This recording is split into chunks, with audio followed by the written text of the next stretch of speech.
Imagine your phone rings. You look down and it's a text from your bank. It looks official. It says there's a $500 Zelle transfer leaving your account right now. You didn't authorize it. Panicked, you click the link in that message. You think you're protecting your money. But in Florida, just this year, a mother did exactly that. Within minutes of clicking, a silent piece of software began draining her life savings. By the time she realized what was happening, $15,000 was gone. She didn't give away her password. She didn't talk to a stranger. She just clicked one link. Today, I'm going to make sure that never happens to you. By the end of this story, you will know the 3 signs that reveal a fake link in less than 5 seconds. First, I want to say something very important. If you have ever been tricked, or if you feel overwhelmed by all this technology, it is not your fault. We're living through a digital arms race. Scammers are no longer just sending poorly written emails.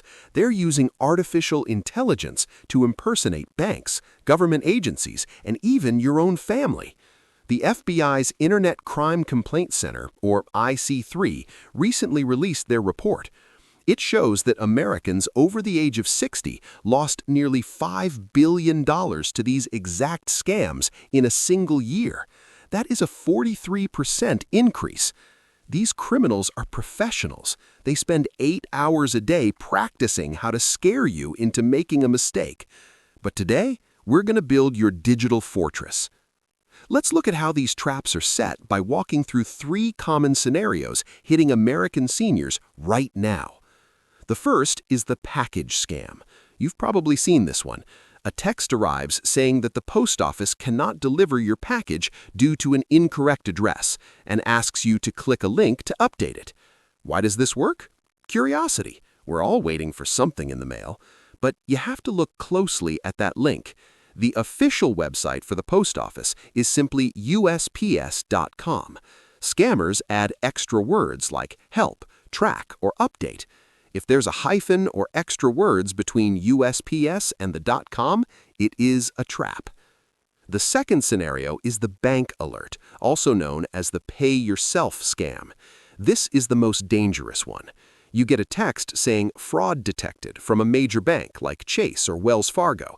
They tell you to click a link to stop the transfer. I want you to memorize the 3-second rule. If you get an alert that scares you, take 3 seconds to breathe. Do not click the link. Do not call the number in the text. Instead, reach for your wallet, turn over your physical credit or debit card, and call the number printed on the back. That is the only way to know you are talking to your real bank. The third scenario involves a grandchild link. This is a newer tactic. A text comes in from an unknown number saying, "Grandma, it's me. My phone broke. This is my new number. Look at this photo of us from the wedding," followed by a link. Your heart melts and you want to see the photo, but clicking that link installs spyware that can watch you type your bank passwords later. If a grandchild reaches out from a new number, ask them a question only they would know, or better yet, call their parents to verify.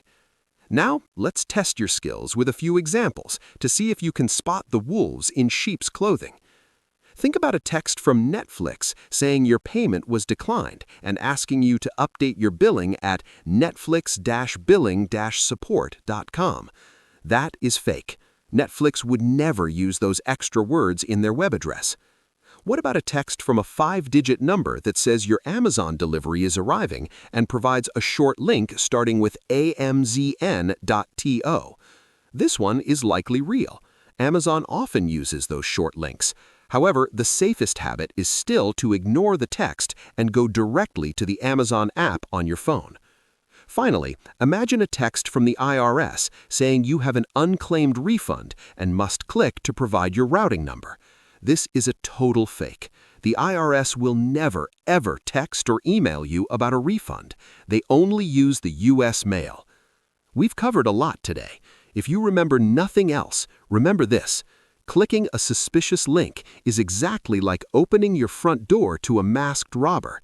You wouldn't do it at home, so don't do it on your phone. The golden rule is simple. When in doubt, delete it. Your bank will never be mad at you for being cautious, and your family will understand if you call them back to verify. I have a favor to ask. This information isn't just about technology, it's about protecting the life you've worked so hard to build. Please share this information with one friend today. You might be the reason they don't lose their life savings tomorrow.